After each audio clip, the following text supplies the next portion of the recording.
Kanina pa ako nagugutom. Hindi ako pinapakain ng amo ko. Buti na lang, naisipan niya. Lagyan ako ng pagkain sa kanyang kamay. Ayan, huwag kayong magulo at kumakain ako. Diyan muna kayo. Yan, buti na lang break time niya yun.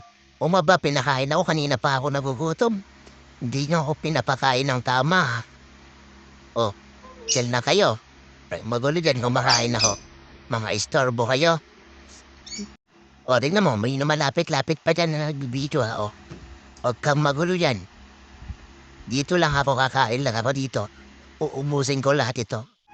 Hindi pa pala ako nagpapakilala, guys. Ako nga pala si Pipi.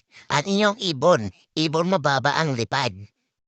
Sana mag-enjoy kayo sa papanood sa akin. O, ayan. Magugutom kayo, no? Kaya kayo, kumain din kayo.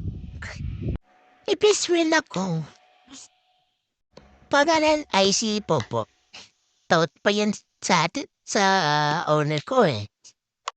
May ibang friends ako, pero nasa cage. Dapat pa sila paglalabas. May aso pa dito. Also may aso dito sa bahay ko. Four lang yung paka. Ay, five pala yun. Kasi nasa taas yung isang aso. Okay, okay lang. Bye-bye. Sino ba to? Owner? Sino ba to?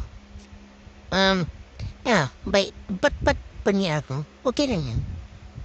Pupat na ako sa upaan? Okay. Bye-bye!